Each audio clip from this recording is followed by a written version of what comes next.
Bonjour. Aujourd'hui, on plonge dans une sourate du Coran au nom particulièrement évocateur, Al-Furqan, ce qui signifie le critère. Le thème central, c'est le discernement. Cette capacité, finalement, si essentielle pour distinguer la vérité du mensonge. C'est une question qu'on s'est tous posée un jour, non? On est bombardé d'informations, d'opinions, de philosophies contraires. Alors, comment on fait pour s'y retrouver? Pour trouver ce qui est authentique, ce qui est vrai? Eh bien, la réponse que propose cette sourate se trouve dans son nom même. Al-Furqan, c'est cet outil, cet étalon, ce critère qui permet de faire le tri, de séparer très clairement ce qui relève de la vérité de ce qui appartient au faux. Alors, explorons cette idée de plus près. Dans cette première partie, on va voir ce besoin qui est fondamentalement humain d'avoir une référence fiable pour juger du bien et du mal. Le choix de ce nom n'est vraiment pas un hasard. La sourate s'appelle comme ça parce que, dès le début, elle établit le rôle du Coran, être l'instrument qui va permettre de différencier le haqq, la vérité, et le batil, la fausseté. Bon, maintenant qu'on a posé le problème, voyons la solution. Comment est-ce que la sourate présente la réponse divine à cette soif de clarté? Et ça commence très fort, dès le tout premier verset. Regardez, le concept du critère est là d'entrée de jeu. La révélation est présentée comme une bénédiction, envoyée pour guider, mais aussi pour avertir l'humanité entière.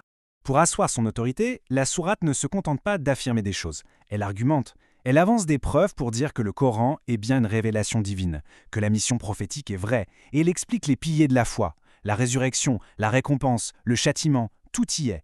Mais alors comment est-ce qu'elle s'y prend pour convaincre? C'est ce qu'on va voir maintenant. On va s'intéresser à la manière dont elle s'attaque aux doutes les plus profonds. Ce qui est fascinant, c'est l'approche de la sourate. Elle ne demande pas une foi aveugle, pas du tout. Au contraire, elle fait appel à la raison, à l'intellect. Elle utilise des arguments logiques et des exemples tirés de la nature pour appuyer son message.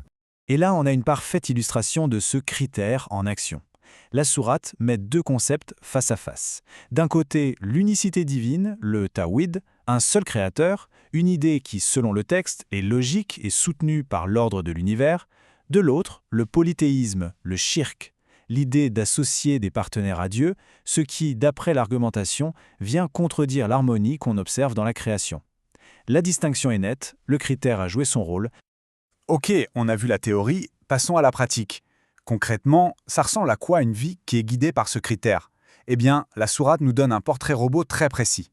Vers la fin, le ton change un peu et on a une description très détaillée d'un groupe de personnes. Les Ebad al-Rahman, qu'on pourrait traduire par « les serviteurs du tout miséricordieux ».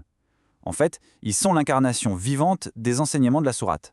Alors qui sont ces gens? Le texte nous donne une liste de leurs qualités. Ils sont humbles, face à l'ignorance ou la provocation, ils répondent par la paix. Ils sont dévoués dans leur adoration, ils prient pour être protégés, ils sont justes et équilibrés dans leur façon de dépenser, et bien sûr, ils évitent les péchés les plus graves. C'est une sorte de manuel du bon comportement. Et ce verset est particulièrement parlant. Il décrit leur attitude face à la connaissance. Ils ne reçoivent pas les choses passivement. Il y a une écoute active, une réceptivité. Ils n'abordent pas les versets divins comme s'ils étaient sourds et aveugles. Il y a un véritable engagement intellectuel et spirituel. Et c'est ça le point essentiel à retenir. Dans cette perspective, la foi, ce n'est pas juste quelque chose qu'on affirme du bout des lèvres. C'est un véritable code de conduite, un engagement qui se voit dans les actes et qui, au final, transforme en profondeur le caractère d'une personne. Tout ça nous amène à une dernière question.